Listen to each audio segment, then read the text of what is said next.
Βρισκόμαστε στην αίθουσα συνεδριώσεων του Δημοτικού Συμβουλίου.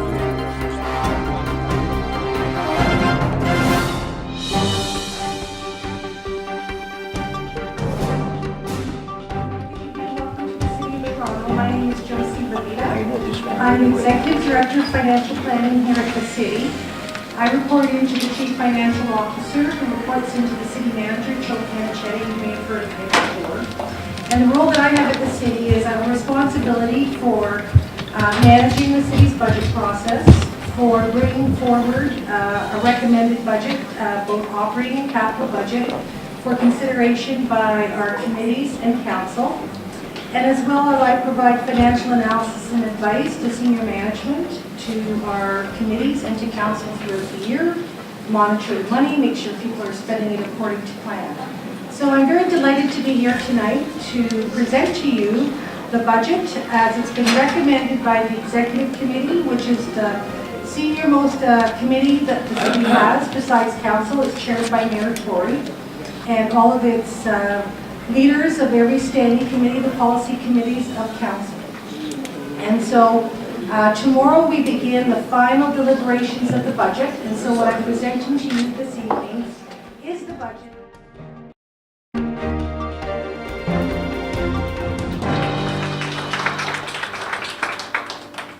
Thomas, how are you? Nice to see you. Well, ladies and gentlemen, first of all, thank you so much for coming to City Hall tonight. And of course, I'm joined by the Budget Chief and a member of the Executive Committee of the City, and City Councillor Gary Crawford, who has done most of the work. And where is Josie? She's there. She is back there. The officials, of course, do even more of the work than we do, and it's a year-long process, as you know, that really starts again, for good or for bad, as soon as this budget is approved, as we both obviously hope it will be sometime this week. But I want to thank you for coming to this budget briefing, which we organized in concert with Thomas, and we're always pleased, the councillor and myself and any of us, to be with you and to answer your questions on a wide variety of subjects. But I'm not going to get carried away talking for a long time, because perhaps the councillor and I will give you just a little bit of a summary of what we were trying to do with this budget. But I want to begin by just saying, you know, from years of past encounters that we've had, how much I believe in what you do, and how important the communication that you carry out between yourselves and the people of Toronto is important to us, because there are many people who get much more of their news from you than from elsewhere, and it is a channel that I think is important for us to be able to access in order to talk about the budget or a host of other things. And I'm just very grateful that you would come here to talk to us, and I want to say thank you to Thomas for organizing this, as he has done in the past when I was in provincial politics. I tend to sort of summarize this budget as being a balancing act, and I think a lot of budgets are. You're trying to balance, in this case, between sort of financial prudence and making sure that we are respectful of the taxpayers' money, and in particular respectful of their capacity to pay, but at the same time meet the needs that the city has to have investment made across the board in different areas. And this time, we concluded in our discussions that it was particularly important that the city invest in public transportation, because we felt that some of the changes that had been made over the last number of years had left people, especially in the suburbs of Toronto, and especially those who might not have access to a car, for example, as easily, in an undesirable position in terms of their access to employment. They're getting to and from work, they're getting their kids and family around the city, and so on. And that if we made the investment we're making, and a huge chunk of the investment that's made in this budget overall is made in public transit, including new buses, new bus routes, improved overnight bus service, improved off-peak service, more subway trains, which will increase the capacity on subways that are already overcrowded, free transit for children 12 and under. These are all things that I think will make a meaningful difference to families and to people living in the city. Gary's heard me tell the story before about the fact that when I walked in, before I was even sworn in as the mayor, but I'd won the election, And Mr. Byford rolled out on the table for me, as a good TTC Chief Executive Officer would do, a color-coded map showing all of the bus routes that have been either cancelled or curtailed during the previous 4 years as a result of budget changes during that time. And I was struck by the fact that, first of all, they were widespread across especially the suburbs and the inner part of the city, and that just looking at it, you concluded right away that the people who were affected by that reduction in service were probably the people who could least afford it in terms of their ability to get to and from work or to access an employment opportunity, or just families who didn't have a car at all. And so one of the things we set about doing was actually restoring, in a sensible way, those services that were cut back that deserve to be restored, and that's quite a lot of them. You may say, off-peak service.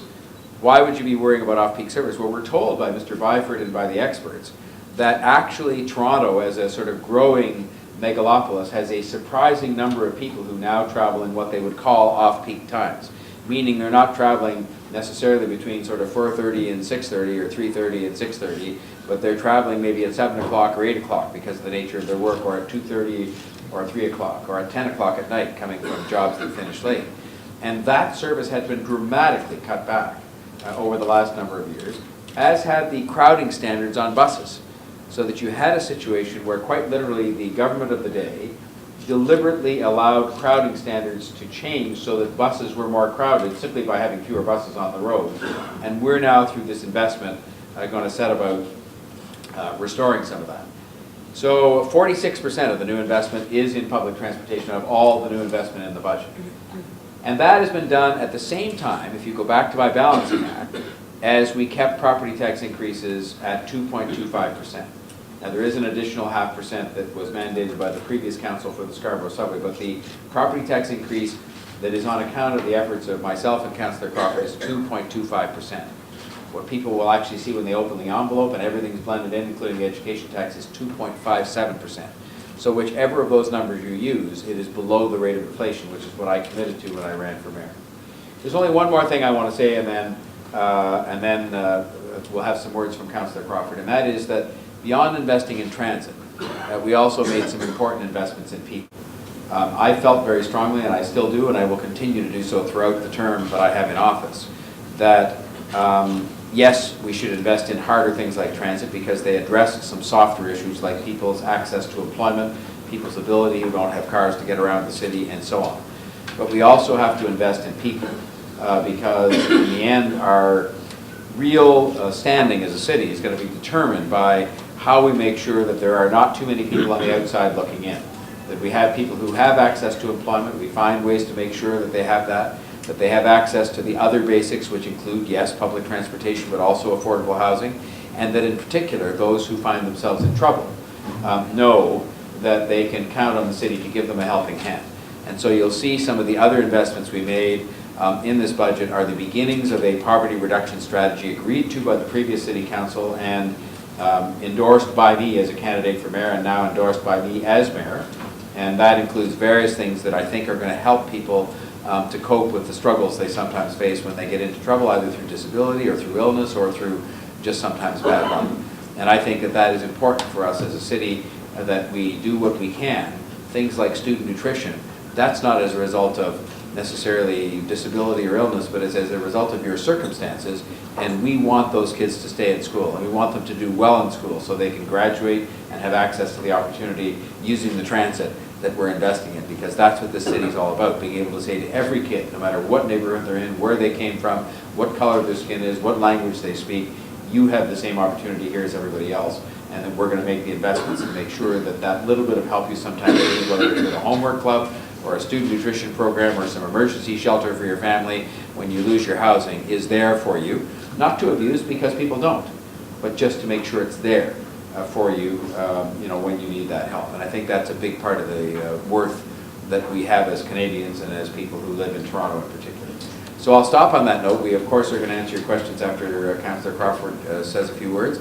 And again, thank you for coming here in such large numbers, and thank you, Thomas, for organizing this. And I'll give you the man who has worked far more hours. Josie gets first prize and her team for working the most hours, but then Councillor Crawford gets the second prize, and I might qualify for the third prize as the mayor working on the budget. But he's put in endless hours with his budget committee colleagues to make sure that they listen to people, and that they thought carefully about this, listened to the staff, and tried to produce something that was a balanced budget, which I think he's done, and I commend him for that. Councillor Gary Crawford. Well, thank you, Mayor Tory, for those kind words. And of course, you've heard Josie speak about this year's budget. I've been to a number of budget briefings with Josie across the city and with the mayor. So we've been on our, if you want to call it, road tour over the last couple of months, which is a shorter period. And I'm sure Josie had mentioned normally we have about a 3 to 4 month period. This year we've had a very abbreviated version, which is around 6 weeks, 8 weeks to really pull off what we're attempting to do. When you're looking at over $11 billion and being able to bring together the right kind of people and staff and the public to really present a very strong, solid budget. Incredible amount of work, so I just want to acknowledge a lot of the work that the mayor has already mentioned. And I also want to mention the work that Mayor Tory has been doing over the last couple of months, as we've probably heard, and you'll hear tomorrow morning, there'll be 100 days that Mayor Tory has been the mayor of this wonderful city. And from my perspective, sitting in my position as budget chief, but also a council member, the change in the sort of tone and the leadership that this person has brought to City Council, not only City Council, but to the city and all of you and who he represents has been just phenomenal. It's been a privilege working with him. And what he brings to the city, I've been in a number of meetings with him, and what he brings when you go to a meeting is somebody who understands every issue, who has read every report and is asking the pertinent and important questions on how to move this city forward. So I think the example that he's setting at City Council with my colleagues and his colleagues, I think is tremendous. And you're starting to see what we are accomplishing, especially in budget, on how we're actually working together as a team and how we're really trying to build consensus and really pull together a very strong budget. Number one, that I'm incredibly proud of, and I think you will see tomorrow, and as you have seen through the process, on how we've actually been able to build a consensus and build a budget that we all understand and support. We've had a few feisty conversations and debates. We're going to continue to do that, and I think you'll find that tomorrow. In fact, we should, because that's what democracy is all about. But I think the process has been very much one that, you know, we understand that we'll agree to disagree on some issues, but fundamentally we're all here to build one city and one Toronto, and I think the mayor has actually achieved a lot of that in that short 99 days, and of course tomorrow 100 days, so I want to thank him for that. And as I said, I firmly believe that this is a budget that we can all be proud of. I'm incredibly proud of the work that my budget committee has done and all the councillors, and of course it went to executive last week, and very proud of the work they've done. And tomorrow, you know, when council, I think as I said, you'll find a debate that'll be lively, but it won't be contentious. I think we'll actually work really well together. And as the mayor said, there's a lot of city services, including the TTC, that are being improved and expanded. There are no major service cuts in this budget. In fact, we have actually enhanced a lot of the services that Josie has talked about, as has the mayor. And we're also doing it and holding the line on spending at the same time. So when you're looking at trying to increase efficiencies, when you're looking at the tax dollars that we are trying to put in towards significant investments, we are doing it at the same time of being affordable. You know, trying to keep taxes low, because I think a lot of people, and we heard that during the election that Mayor Tory and I went through, that people really think about a dollar and how you spend a dollar, and how you save a dollar. And we've taken that to heart when we're looking at this budget. So we've been able to achieve, you know, keeping taxes at a reasonable rate, which is 2.25, but investing in the future of this city, which I think is incredibly important. And I know Josie's talked about it. I just want to sort of go over some of the capital budget numbers that I think are quite important. And when you're looking at the budget, we have two sides to the budget, which is our operating, which takes over $9 billion of what we're doing, but then we have the capital side. And a lot of time people forget about the important work that we're doing on the capital side, because if it wasn't for all the work that we're doing on the roads and the bridges and the infrastructure, TTC being a big part of that, you know, we wouldn't have a city, you know, to be able to function. And so there's a lot of work. I think we have in this budget over $32 billion over our 10-year plan that we want to achieve in the next 10 years. And a lot of that is state of good repair. And when you're looking at the TTC, there's I forget, over $1 billion, $1.5 billion that we're looking at doing there, over $1.5 billion in our infrastructure. in the city. Water, as a good example, the infrastructure we're trying to do to keep up to date after that number of the storms that we've had over inclement weather. And the work that needs to go into our water infrastructure is absolutely huge. So we're doing a lot of work on that. And of course, you know, we're looking at, and we've talked about transit, and in many ways this is a transit budget, even on the operating, but also on the capital side. The investments that we're putting into the budget are incredibly important. Scarborough Subway, and as the Mayor had mentioned, the 0.5% that we're doing, and the $3.5 billion that we're actually investing in the Scarborough Subway over the next 10 years is phenomenal and well needed. The Gardiner Expressway, over $400 million into trying to get the work that we need to have happen over the Gardiner Expressway accelerated over the next number of years. So I mean, this is, you know, it's not sexy work, it's not really polished work and things we talk about, but this is the kind of core work that we as a city need to be doing, and we're doing that. So I'm looking forward to again debating the budget tomorrow, and as I said, as we have had budget debates in the past, we'll get through it. We're going to balance the budget, and we're going to, in fact, you know, after tomorrow, the next day after, and I've already had a meeting with Josie talking about the multi-year planning that we want to do. So I'm going to take about a week off, do some chores around the house that I haven't done over the last 6 weeks, but we're going to be getting right back to looking at what the priorities are for next year, because in many ways this is a very quick budget, an election year budget, but we have a lot of work that we want to do. I think a lot, and I've just been speaking with the Mayor even of his office 5 minutes ago, about some of the priorities we want to look at in the next year and in the coming years, because we're here for 4 years and we want to make sure that we maximize that time we have here and do an incredible amount of work on behalf of all of you, the residents of the city. So I want to thank you very much, and we'll take some questions. Is Mr. Suleiman Gouven.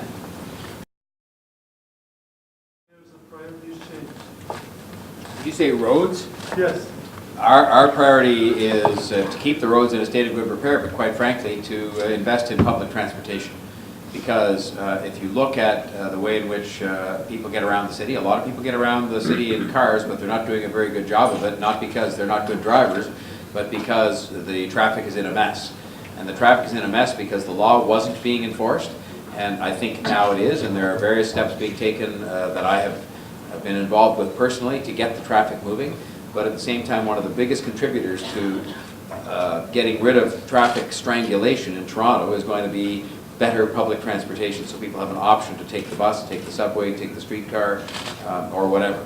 And so I would have said, as Councillor Crawford just said, if you had to look at this budget and say, was it about roads? Well, yes, there's a very significant investment in roads, but it's more about public transit and making a very significant investment in public transit, both capital and operating, so that more people will find it attractive to use the TTC, and so that more people will be able to get around on the TTC without being involved in terrible traffic. Well, you're right. 34% of the comes from operating taxes, but that, again, when you're looking at 34%, that's just 34%. When we're looking at where the other, where we achieve the other parts of that, one of them is with our relationship with the other levels of government, and the Mayor has made it clear that we need to begin that dialogue with the other levels of government to ensure that we can, continue to deliver the service we're going to be doing. But one of the other things we're looking at doing is looking more not about what we're bringing in, but how we manage within. I think that's going to be one of, from my perspective, I wouldn't say a challenge, but one of my commitments is to be looking, when you're dealing with $11 billion a year, I want to ensure that we are managing that portfolio, managing that money incredibly well. So I think we're going to be looking at, how do we look at, our relationships with the other levels of government, but how do we manage from within? And you will see, I think, and a good example was when we had the issue of the pooling grant compensation that the provincial government, sort of put in and said, listen, we're going to have to deal with it ourselves. What we did is we did a very smart and, from what I think, a prudent, responsible way to sort of balance that, that $86 million, which actually was $130 million over a number of years, and we decided to spread that over a number of years. But what was really important in the work that we did at Budget Committee over a very short period of time, we found $25 million in sustainable savings, over a very short period of time. And it's that kind of discipline and work that we did that we're going to be continuing over the next couple of years, when we're looking at some of the challenges that we have. No doubt we will have some absolute challenges, but I think it's that kind of discipline that we're focused on over the next couple of years to sort of achieve some of those, to bring the expenses and to bring the, the revenues back into a more cohesive place. Can I make one other comment on that, which is simply to say, further to what Councillor Crawford said about the other governments. One of the jobs I have, and it's only been 100 days, so I haven't had a chance yet, as he said, it's been some preliminary discussions with both everybody from the Prime Minister to the Premier to quite a few of the ministers. But the case I'm going to make and continue to make, this is the largest city in Ontario.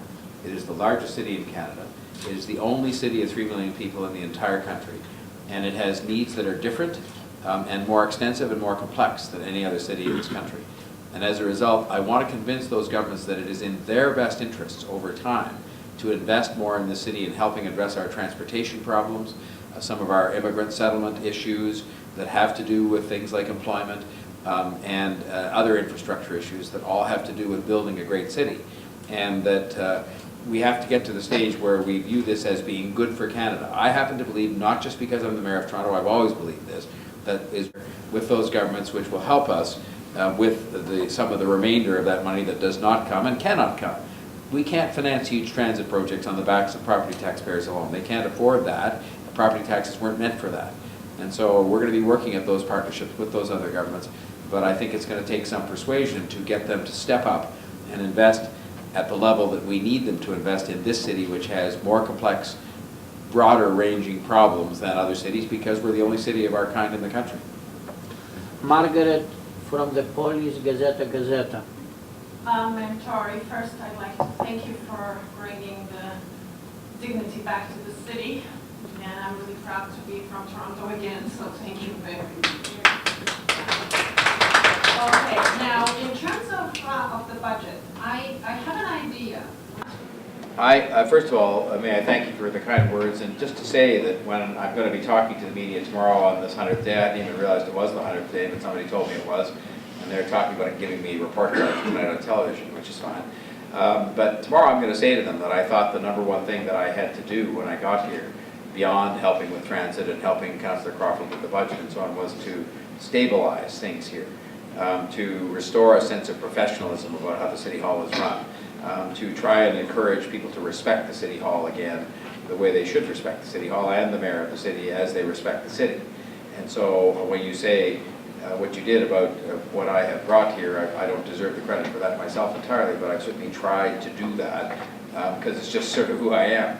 On the ideas thing, I will only say to you, I don't think Gary Crawford or myself or anybody else think we have a premium on good ideas. In fact, one of the things we're going to do through what they call participatory budgeting, we're going to try a much broader ranging consultative process for next year on a pilot project basis in 3 or 4 areas of the city to get more ideas, because we agree, we don't have all the good ideas, and there are lots of people out there who have terrific ideas. And so I noticed you didn't mention either of your ideas, maybe you're copywriting them, but we are all ears about things that are going to change, and I'm a believer from past lives in business, and it's a bit different in government, in sharing some of the recognition that goes with finding a good idea that saves lots of money with the people who thought it up. It's more difficult in government, but I will only say to you that there is no hesitation whatsoever on our part to accept those ideas, so you should give those ideas to us either here in public or in some other way, and I can tell you right now we will take them under active consideration. They have great ideas. Well, one of my first ideas when the mayor asked me to be budget chief was in fact to do that, to set up an initiative to be able to reach out not only to our council members and be able to speak to all of them, all political persuasions, but also to reach out to the people in the city. So I, in fact, will be doing that in the new year, or not in the new year, but once this budget is done. And I've already received, I do get when I'm going out to events and I'm speaking with people, a lot of people coming up to me, and a lot of them are younger people. With these ideas, and you can't discount, how important they are, whether it's, $10, $1,000, or $100,000, how important they are. So we will actually be reaching out. Now I have to set up something again on a program, to allow people to come in, but that was an idea. I'll be very honest with you. We talked about it because what we wanted to do was to try to do something that would help people who were perhaps struggling a bit right now. And there are some seniors who are, but we thought there probably ended up being more families that were struggling right now, people with younger children. And we also looked at the relative cost of doing something. And because there are more seniors who are using transit more often, it actually would have been much more expensive for us to do something for seniors. Now, that doesn't mean we've ruled it out. We're still looking at something we can do. For example, in some other cities like Ottawa, they have a day each week where they have either a reduced or free transit arrangement for seniors during certain hours of the day to encourage them to go to their appointments and be able to go shopping and so on. And that's something that is done in some cities. But if we tried to do all transit free all the time for all seniors because of just the numbers of people who use transit, it would have been much more expensive. The children 12 and under cost the city, the TTC, $7 million annualized. And the seniors would have cost a lot more. So it's one of those things where you do what you can. We certainly want to make sure that seniors do stay mobile and use the TTC to get around. What goes with that, of course, is also the whole question of accessibility. I won't get off into that because there are far too many stations still where we have not yet made the investment to make sure that not just disabled people, but also seniors can get up and down into the subway, for example. And we've got some work to do there. But only to say we haven't forgotten about the seniors. We're looking at something we might try to do on some sort of maybe a pilot project basis. But for now, we thought we could do something fairly bold to help families, especially families that are struggling. For a family with, say, 2 kids, the transit free for kids 12 and under, if they use it to go everywhere, shopping, to school, to the library and so on, the savings are estimated at $700 or $800 in a year. So that's a big, bit of change back in their pocket.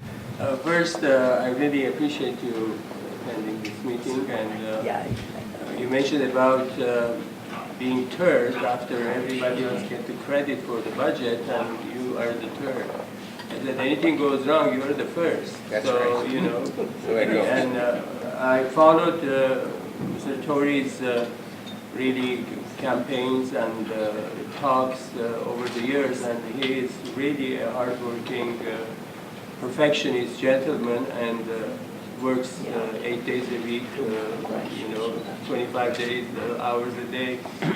And we were talking in friendly atmosphere that I hope he's not going to burn himself, because you are really great person and leader. My question, I'm looking at Toronto as a city. It's not just steel structures and good transit, because that's what everybody talks about these days. I'd like to see Toronto the most beautiful city in the world, which is and can be.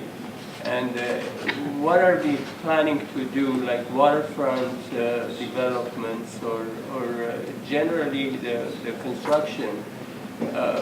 I mentioned earlier, like there are over 50,000 units under construction or ready for permits, while we are having about 30,000 people moving to Toronto every year.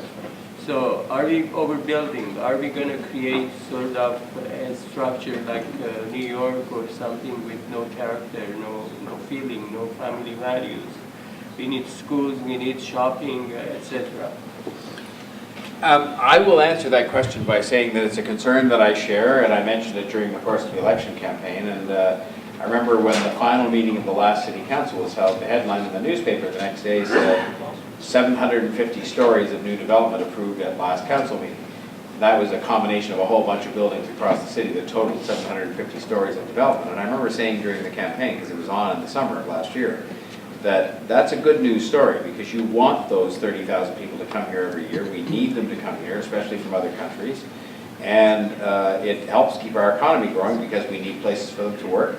My question, I'm looking at Toronto as a city. It's not just steel structures and good transit, because that's what everybody talks about these days. I'd like to see Toronto the most beautiful city in the world, which is and can be. And what are we planning to do, like waterfront developments or generally the construction? I mentioned earlier, like there are over 50,000 units under construction or ready for permits, while we are having about 30,000 people moving to Toronto every year. So are we overbuilding? Are we going to create sort of a structure like New York or something with no character, no feeling, no family values? We need schools, we need shopping, etc. I will answer that question by saying that it's a concern that I share, and I mentioned it during the course of the election campaign. And I remember when the final meeting of the last city council was held, the headline in the newspaper the next day said 750 stories of new development approved at last council meeting. That was a combination of a whole bunch of buildings across the city that totaled 750 stories of development. And I remember saying during the campaign, because it was on in the summer of last year, that that's a good news story, because you want those 30,000 people to come here every year. We need them to come here, especially from other countries. And it helps keep our economy growing, because we need places for them to work, and we need places for them to live, and they will buy things here. It's all good news, and they will enrich us as generations of people have come from all over the world to enrich our city and our country. However, when those buildings are being built, I don't think we have done as good a job as we should asking questions like, what about parks? What about libraries? What about recreation centers? What about schools? What about transit? What about hydro? And there's a long list. And I think we've got to do a better job of that. And I think that people are now aware of the fact that that is not just a nice thing to have, things like parks and so on, but when people are living, to be truthful, in much smaller condominium units, where they don't have a lot of living space as people might have been accustomed to who lived in a single-family home, their backyard is the park. Their family room is the library. They need a school nearby them, and we allowed condominiums to be built in the west end of the city out by sort of Windermere out there, where the people, when they move in, are told they can't go to school in that neighborhood, they have to go on a bus somewhere else. That's not good for kids. It's not good for kids. I mean, kids should be able to sort of do what most of us probably had the privilege of doing, which is to be able to walk to school and to have your friends live nearby that you go to school with. And so I think we're going to have to do a much better job at addressing the kind of human side of how we develop the city, and that also includes considerations of things like design, so that we're not just building a bunch of buildings that 25 years from now, when, well, I won't speak for Gary, he's much younger than me, but 25 years from now, I'll be gone from this place. And I don't want people to be saying, well, what were those people thinking back in 2015 when they let all these buildings be built that today don't look very good? And so I can only assure you that that's something that I think our planning officials and lots of us, including I'm sure Gary and me, want to focus on going forward, which is not just development. We need that, it's good, but to make sure it's good development done in the context of neighborhoods that are complete neighborhoods with jobs, parks, schools, roads, transit, libraries, and so on, everything. But I think what you found with this particular budget is we have begun to look at poverty reduction, poverty elimination as number one, as a priority, which we have in years past. But what we're starting to do now is to actually pull it out of the budget. And we've actually identified over, I think, $24 million of poverty reduction strategies and works we want to do.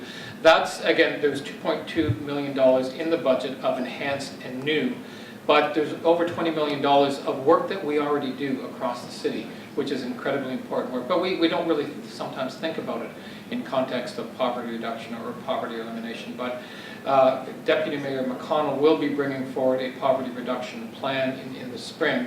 And part of that is the bigger picture of what we're attempting to do and what we need to do, and to try to eliminate poverty. And you're talking, bigger picture issues and concerns that we need to address, and it won't be addressed in $2, $3, $4, $5 million pockets. It's really looking at a change in culture and how we really look at that in our relationships and our partnerships with other, groups, organizations, governments, and all of that. Again, we're looking at housing, and just jobs. When you're looking at trying to, what is the best way to eliminate poverty? Is a job.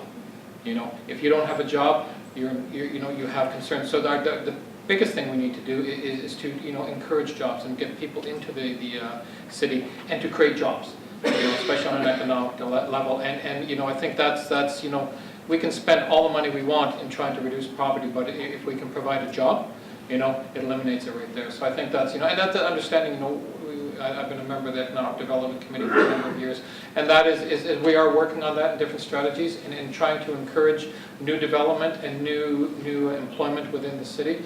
I know the mayor's heading off down to Austin, Texas next week to look at our relationship with Austin, Texas, and music. And music, again, I'm a musician myself, and the power and the ability of music to really generate jobs and economic benefit for a city are huge. We have, just on music alone, over $500 billion in economic benefit to the city. Our film department, or our film, has over $1 billion a year. And these are the sort of strategies that if we can start increasing those and getting more people wanting to move into the city and encouraging other companies to actually want to move into the city because it's such a beautiful, wonderful, diverse city, those are the things we need to be doing, and we are doing. But again, it will take a bit of time, and we've been very successful, I think, over the last number of years of doing that. You're right. It's how do we eliminate it, permanently. And I think we all want to achieve that. I think we all, I think all political spectrums want to achieve that. So, thank you. Mr. Mayor, that was the first question. Let me address that, because there was a premise to the question, which is that if you outsource something, and the budget contained very little. We're studying right now whether or not the facts support the outsourcing of garbage collection in the east part of the city. It's done successfully in the west part of the city and saves millions of dollars. But the one thing I would point out is that in saving millions of dollars in the west part of the city, the people who collect the garbage are, first of all, still unionized. They are not people who are put upon by employers. What those companies do that do the garbage collection in the West End is engage in different business practices, different ways of going about collecting the garbage that allows them to do it cheaper. But they still pay their people, a union negotiated wage. And so I don't accept the premise of a question that says because you decide necessarily in some area or another, whether it's garbage or anything else, to have that service delivered by somebody else, that means you're going to impoverish people at all. Saving money isn't necessarily about paying people less. Saving money can be about doing things better. And I think the city itself can do things better and save money, but so too can people sometimes outside of the city government do things better and help us save money. So I think that we will look always at the kind of budgets we put together for the best way we can provide the best service to people for the least possible cost, but all the time respecting both those who receive the service and pay the bills and those who perform the service. There's no intention to have disrespect for or ideological campaigns against anybody. I just think we have an obligation, though, to make sure that, as I said at the beginning, financial care and responsibility balanced against investing in the city, including investing in people. And that's what this budget's about, and all the future ones will be about the same thing. Being careful with people's money and respecting it and getting the most for it, but at the same time making sure we invest as much as we can in the city and its people. I will start by saying, and thank you for the question, I will start by saying that I think the vast majority of our police officers, the vast majority of the time, carry out their work in a sensitive and very competent manner. I'm a supporter of our police. I think that when you are in a city as diverse as ours, there are some special challenges that are presented for policing and many other things that require a special degree of sensitivity to some of those issues. Since I put myself on the Police Services Board, because I was entitled to take a seat there, and I chose to go as opposed to sending someone else, I've been very focused on this issue, and while we've agreed we're not going to discuss it in the media, there are efforts underway right now involving the Chief Justice of Ontario and the Chief of Police and representatives of the Police Service Board, trying to make sure we can agree upon a new set of policies and procedures that will help us to do a better job of making sure that we have absolutely bias-free policing, that we don't have instances in which any group, whether they're black or brown or any other skin color, nationality, language group, religion, believe that they are being treated in any way other than completely equally and fairly by our police service. We expect that you'll hear more about that in the next month or two. I just want you to know that while we've promised not to discuss how that's all going in the media, that it's something I take very seriously. It's something that the current police chief takes very seriously. It is something the Police Services Board takes very seriously, because when you are the most diverse city probably in the world, there are special responsibilities that go with that in terms of ensuring every day in the delivery of every service, including policing, that you are sensitive to some of the special challenges that presents for us.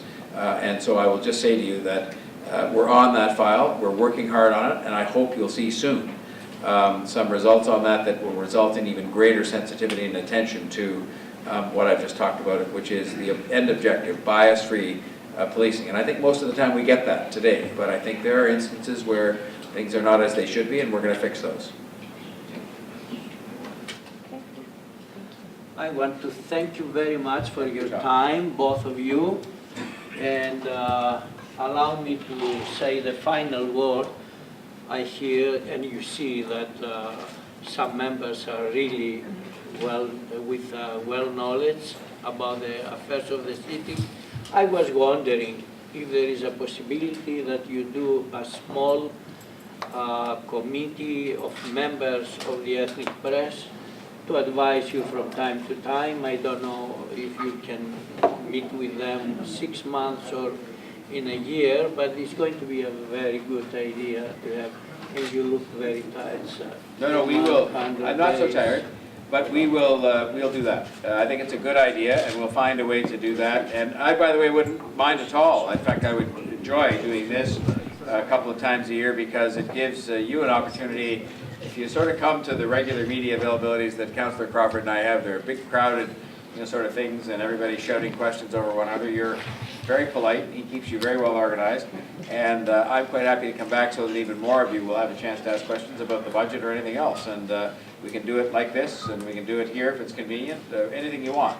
But I'm more than happy to commit to that right now and to commit to having a smaller group that perhaps we see a couple of other times a year so that we can have, discussions about things going on in the city. Thank you.